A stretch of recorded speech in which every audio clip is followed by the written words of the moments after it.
Hi friends, మీకు స్వాగతం మన తెలుగు సీరియల్కి. ఇది మీకోసం కర్థికా దీపం 2 ఈరోజు సీరియల్ రివ్యూ.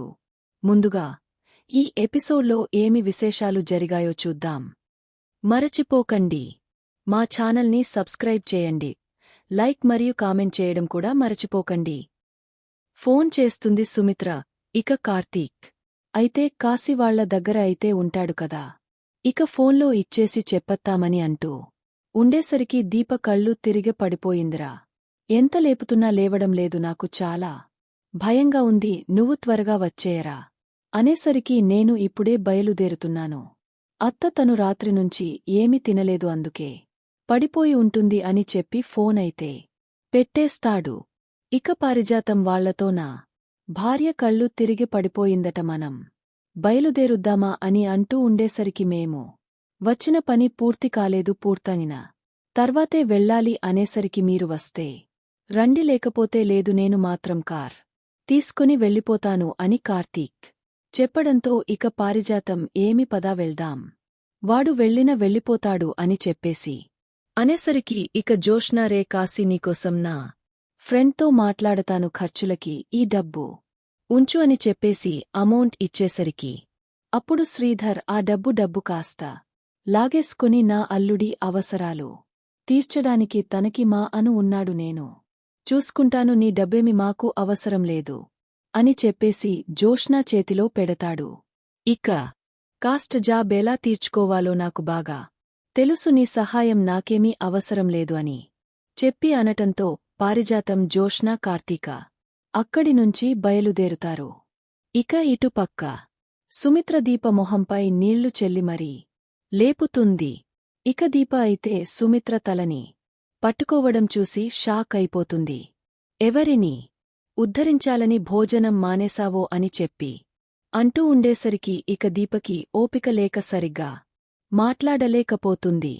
అప్పుడు సుమిత్ర, తింటేనే కదా వంటికి బలం వచ్చేది, తినకుండా ఏదో సాధించాలి అనుకుంటే నేను కూడా వారం రోజుల నుంచి తినకుండా ఉండేదాన్ని, కాని తింటున్నాను కదా, బానే ఉంటున్నాను కదా అని చెప్పేసి ఇక భోజనమైతే తీసుకుని వచ్చి దీప ముందు పెడుతుంది. అప్పుడు దీప సుమిత్రని ప్రేమగా చూస్తూ ఉంటుంది. భోజనం పెట్టే అంత మానవత్వమైతే ఉంది, కాని నోట్లో ముద్ద పెట్టే అంత ప్రేమలేదు. దీప తిను అని అంటూ ఉండేసరికి ఇక దీప, మీరు నాకు తినిపించాలని నాకు ఏమీ కోరికలేదమ్మా, ఒక మనిషిగా గుర్తిస్తే చాలు, అభిమానంగా పలకరిస్తే చాలు అనుకునే వెర్రిదాన్ని అని చెప్పి అంటూ ఉండేసరికి నువ్వు వెర్రిదానివో తెలివి గలదానివో నాకు బాగానే తెలుసులే, ముందు తిను అని చెప్పి అంటూ ఉండేసరికి ఇక దీప అయితే పాపం తినలేక చాలా ఇబ్బంది పడిపోతూ ఉంటుంది. చేతుల్లో అన్నాన్ని కూడా సరిగ్గా తీసుకోలేకపోతూ ఉంటుంది. అప్పుడు సుమిత్ర ఇక దీప పరిస్థితిని చూసి తట్టుకోలేక తనే ముద్దలు కలిపి ఇక దీప నోట్లో అయితే పెడుతుంది. అది చూసిన దీప కళ్లల్లో ఆనందంతో కన్నీళ్ళ అయితే వస్తూ ఉంటాయి. అది గమనించిన సుమిత్ర, కారంగా ఉందా అని చెప్పి అడుగుతూ ఉండేసరికి లేదమ్మా, మీ కళ్లల్లో మమకారం కనిపించింది అని చెప్పి ఇక అన్నమైతే తింటూ ఉంటుంది. అప్పుడే అక్కడికి కార్తీక్, పారిజాతం, జోష్నా వస్తారు. ఇక తల్లి కూతుళ్ళ అనుబంధాన్ని చూసి షాక్ అయిపోతారు. అప్పుడు జోష్నా, మమ్మీ ఏంటి ఆ దీపకి భోజనం తినిపిస్తుంది అని చెప్పి అనుకుంటూ మమ్మీ అని గట్టిగా అరుస్తుంది. ఇక సుమిత్ర జోష్నాని చూసి ఏంటి అని అంటూ ఉండేసరికి నువ్వు ఆ దీపకి భోజనం తినిపించడం ఏంటి మమ్మీ అని అంటూ ఉండేసరికి ఎందుకు తినిపించకూడదు అని అంటూ ఉండేసరికి అప్పుడు కార్తీక్, బాగా చెప్పావు అత్త, ఇది కదా సరైన సమాధానం, తల్లి కూతురికి భోజనం తినిపిస్తుంది, అది కూడా తప్పేనా అనేసరికి స్టన్ అయిపోతారు. ఇక సుమిత్ర, జోష్నా, పారిజాతం, ఇక దీప అయితే షాక్ అయిపోతుంది. బావేంటి ఇలా అనేశాడు అని చెప్పి అనుకుంటూ ఉంటుంది. ఇక సుమిత్ర, లే కార్తీక్, తల్లి కూతురికి భోజనం తినిపించడం ఏంటి, నాకు దీప ఏంటి పనిమనిషి, నీకు భార్యగా మాత్రమే ఉంటుంది, నాకు కూతురుగా కాదు, అది ఎప్పటికీ జరగదు కూడా అని చెప్పేసి ఇక అన్నం ప్లేట్ నీ అక్కడే పెట్టేసి సుమిత్ర లోపలికి వెళ్ళిపోతుంది. అది చూసిన జోష్నా, బావా నువ్వు దీపని మమ్మీని కలపాలని ఎంత ట్రై చేసినా అది మాత్రం జరగదు అని అంటూ ఉండేసరికి ఎందుకు జరగదు, ఖచ్చితంగా జరుగుతుంది. అత్త ఇదివరక అట్లాగే దీపని ప్రేమగా తన గుండెలకి హత్తుకొని నా పెద్ద కూతురు అని చెప్తుంది. చూస్తూ ఉండు చిన్న మరదల అని అంటూ ఉండేసరికి అలాంటి పగటికలు ఆపేసి ముందు పని చూడండి అని చెప్పేసి ఇక సుమిత్ర అక్కడినుంచి వెళ్ళిపోతుంది. ఇక పారిజాతం వీడేంటి, ఆ దీప నిజంగానే సుమిత్ర కన్నకూతురు అన్నట్టుగా మాట్లాడుతున్నాడు. నేనెందుకు ఈ విషయం గురించి ఫోకస్ చేయడం లేదు, నాకెందుకో వీళ్ళిద్దరి మాటలు వీళ్ళిద్దరి చేష్టలు చూస్తుంటే అనుమానంగా ఉంది. నాకే ఇంత అనుమానం కలిగినప్పుడు ఈ జోష్నాకు ఎందుకు అనుమానం కలగటం లేదు అసలు? జోష్నా నాకు తెలియకుండా ఏం చేస్తుంది అని చెప్పి అనుకుంటూ ఇక జోష్నా దగ్గరికైతే వస్తుంది పారిజాతం. ఏమే జోష్నా, నీకు కార్తీక్ మాటలు, సుమిత్ర దీపల ప్రవర్తన చూస్తే ఏమాత్రం అనుమానం కలగటం లేదా అని అంటూ ఉండేసరికి ఇందులో అనుమానించడానికి ఏముంది గ్రానీ, ఏమీ లేదు, నువ్వే అనవసరంగా ఏదేదో ఊహించుకుంటున్నావని అంటూ ఉండేసరికి లేదే, ఆ దీపే ఈ ఇంటి వారసరాలు అనుకుంటాను, అందుకే ఆ కార్తీక్ గాడు దీప ఇక్కడ పని మనుషులుగా చేరారు. వాళ్ల అమ్మ నాన్నని కాపాడుకుంటున్నారేమో అని నాకు ఎన్నోసార్లు అనుమానం కలిగింది. అదే నిజమేమో అని ఈరోజు అనిపించింది అని చెప్తూ ఉన్నప్పుడే అటుగా సుమిత్ర అయితే వస్తుంది. ఆ మాట కాస్త వింటుంది. నాకు కూడా కార్తీక్ దీపల ప్రవర్తన చాలా వింతగా కొత్తగా అనిపిస్తుంది. అసలు కార్తీక్ ఎందుకు అలా అన్నాడో తెలుసుకోవాలి అని చెప్పి అనుకుంటూ ఇక సుమిత్ర అయితే రే కార్తీక్ అని చెప్పేసి కార్తీక్ని పక్కకి లాక్కొని వెళ్తుంది. అప్పుడు కార్తీక్ ఏమైంది అత్తా, నా వల్ల ఏదైనా తప్పు జరిగిందా అని అంటూ ఉండేసరికి తప్పేమీ జరగలేదులే, కాని నాకు మాత్రం నువ్వు ఒక నిజాన్ని చెప్పాలి అని చెప్పి అంటూ ఉండేసరికి ఈ కార్తీక్ ఎప్పుడు నిజాలే చెప్తాడు, అత్త అబద్ధాలు ఎప్పుడు చెప్పడు అని అంటూ ఉండేసరికి ఒకప్పటి కార్తీక్ అయితే అన్ని నిజాలే చెప్పేగాడు. కాని ఇప్పుడు ఆ కార్తీక్ నిజాన్ని దాచడం మొదలు పెట్టాడు. ఇప్పుడు ఆ నిజాన్ని నువ్వు నీ తల్లి సమానురాలైన నాపైన ఒట్టు వేసి మరి నిజాన్ని చెప్పాలి అని చెప్పేసి కార్తీక్ చేతిని సుమిత్ర తలపై పెట్టుకుంటుంది. అప్పుడు సుమిత్ర చెప్పురా కార్తీక్, దీప నా కూతురని ఎందుకన్నావని అంటూ ఉండేసరికి అది ఏదో ఫ్లోలో వచ్చింది. నువ్వు ఇదివరకు ఎంతసేపటికి నీ కన్న కూతురు జోష్న కన్నా దీపన ఎక్కువగా అభిమానంగా చూసుకుంటూ తన్ని పెద్ద కూతురు అనేదానివి కదా, అలా అనేసానే తప్ప మరొక ఉద్దేశమైతే ఏమీ లేదత్తా అని అంటూ ఉండేసరికి నువ్వు నిజమే చెప్తున్నావా, నాపైన ఒట్టు వేశావు గుర్తుందా అని అంటూ ఉండేసరికి ఇక సుమిత్ర తలపైన ఒట్టు పెట్టడం చూసి అత్త నన్ను క్షమించు, నేను అబద్ధం చెప్పాను, నీకు నిజాన్ని చెప్పేస్తాను అత్త, నీపైన ఒట్టు వేసికూడా నేను అబద్ధాన్ని చెప్పలేను. నువ్వు నమ్మినా నమ్మకపోయినా నేను చెప్పేది ముమ్మాటికి నిజం అని చెప్పి అంటూ ఉండేసరికి ఏంటా నిజమని అడుగుతూ ఉంటుంది.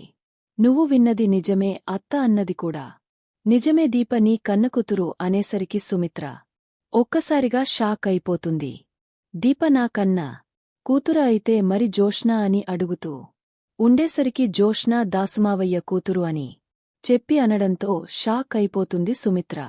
దాస్కూతురు నా కూతురిగా నా దగ్గర పెరగడం ఏంటి అని అంటూ ఉండేసరికి ఇదంతా పారుచేసిన పాడు పని అని అంటూ ఉండేసరికి షాక్ అయిపోతుంది సుమిత్ర. ఏంటి అత్తయ్యనా బిడ్డగా దాసు బిడ్డని పెంచుతుందా ఎందుకు అని అంటూ ఉండేసరికి దాసుని అసహించుకుంటున్న తాత దాసు కూతుర్ని ఈ ఆస్తికి యజమానురాలు చేయడానికి, ఈ ఆస్తికి ఎవరానిగా ఉంచడానికి పారిజాతము ఇదంతా చేసింది అత్త అని అంటూ ఉండేసరికి స్టన్ అయిపోతుంది సుమిత్ర. ఏంటా నువ్వు చెప్పేది అని అంటూ ఉండేసరికి నిజానికి దీపే ఏంటి వారసురాలని, దీపే మీ కన్నకుతురని ఇంకా పారుకు తెలియదు.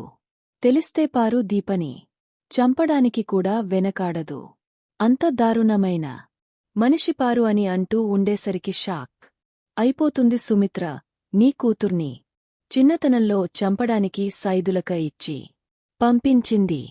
అతను చంపలేక బస్ స్టాండ్లో వదిలేశాడు. ఆ బస్ స్టాండ్లో కుబేరునికి దొరికిన బిడ్డే నీ కన్నకూతురైన దీప అత్త అనేసరికి స్టన్ అయిపోతుంది సుమిత్ర. ఈ నిజాన్ని నన్ను ఎలా నమ్మమంటావురా అని అంటూ ఉండేసరికి సరే అత్త నమ్మకు దీప పడిపోతే నాకెందుకని నువ్వెందుకు వెళ్ళిపోయావు? దీపని దగ్గరికి తీసుకొని మరీ తనక ఎందుకు కలిపి ముద్దలు పెట్టావు అని అంటూ ఉండేసరికి అది కింద పడిపోగానే నాకన్నా పేగు ఎందుకు కదిలిందిరా తనని స్పృహ లేకుండా చూసేసరికి నా ప్రాణం పోయినంత పని అయిందిరా. అందుకే కంగారుగా నీకు ఫోన్ చేశాను.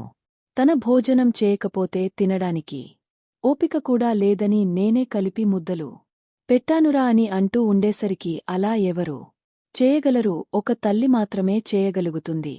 నువ్వే తన తల్లివి కాబట్టే అలా చేసవత్తా. ఇప్పటికే నా నిజాన్ని గ్రహించు. దీనంతటికీ సాక్షిగా ఉన్నది ఒకే ఒక్కడు, అదే దాసుమావయ్య. ఇప్పుడు దాసుమావయ్య ఊళ్ళలో లేరు. ఆయన వైజాగ్కి వెళ్లారు. వచ్చిన తర్వాత ఖచ్చితంగా నీకు ఈ నిజాల్ని దాసుమావయ్య నోటితోనే చెప్పిస్తాను. అప్పుడే నువ్వు నమ్మగలవా అత్తా అని అంటూ ఉండేసరికి నీ మాటలపై నాకు నమ్మకం ఉందిరా. కాని దీపని ఇప్పుడు నా కూతురుగా ఎలా దగ్గరికి తీసుకోగలనురా? ఇన్నాళ్లు తన్ని మాటలతో బాధ పెట్టాను, అవమానించాను. అలాంటి దీపినా కన్నకూతురని తెలిసిన తర్వాత తన ముందుకు రావడానికి, తనకి నా మొహం చూపించడానికి కూడా నాకు చాలా బాధగా ఉందిరా అని అంటూ ఉండేసరికి ఆ బాధలన్నీ నువ్వేమీ పెట్టుకోకత్తా. నీ మనసుని చిన్నబుచ్చుకోకు. నీకు నిజాలు తెలియవు కాబట్టే కొందరుగారు చెప్పిన మాటల్ని విని నీ మనసుని రాయి చేసుకున్నావు. దీపపై లేనిపోని కోపాన్ని పెంచుకున్నావు అని అంటూ ఉండేసరికి ఇక కార్తీక్ సుమిత్ర మాట్లాడుకునే చోటికి దీప అయితే వస్తుంది. అమ్మ మీకు చాలా థాంక్స్. ఈరోజు నీ వల్లే నేను బ్రతికి బయటపడ్డా. లేదంటే ఈ పాటికి ఏం జరిగిందో ఏంటోనా. భర్తకి నా కూతురికి అన్యాయం కాకుండా కాపాడారు. మీ రుణం నేను ఈ జన్మలో తీర్చుకోలేనమ్మా అని చెప్పేసి అంటూ ఉండేసరికి అప్పుడు సుమిత్ర దీప అని చెప్పేసి దీపని హక్ చేసుకుంటుంది. ఎమోషనల్ అవుతుంది. అప్పుడు దీప ఏమైంది బావా, ఎందుకమ్మా ఇంతలాగా ఎమోషనల్ అవుతుంది అని అంటూ ఉండేసరికి ఇక సుమిత్ర అలా బాధగా దీప వైపు చూస్తుంది. క్షమించండి అమ్మా, మిమ్మల్ని అమ్మ అన్నాను. ఇక్కడి నుంచి అమ్మగారినే అంటాను అని అంటూ ఉండేసరికి లేదు, ఇక్కడి నుంచి నువ్వు నన్ను అమ్మ అని మీ దశరథ్ సర్ని ఆ నాన్న అనే పిలువు. నిన్ను ఎవ్వరూ అడ్డుకోరు. అడ్డుకుంటే వాళ్లకి నేను సమాధానం చెప్తాను దీప అని చెప్పి చాలా ఎమోషనల్గా అక్కడి నుంచి వెళ్ళిపోతుంది సుమిత్ర. అప్పుడే అటుగా వచ్చిన జోష్న ఇక సుమిత్ర దీపల అన్యోన్యమైన బంధాన్ని చూసి షాక్ అయిపోతుంది.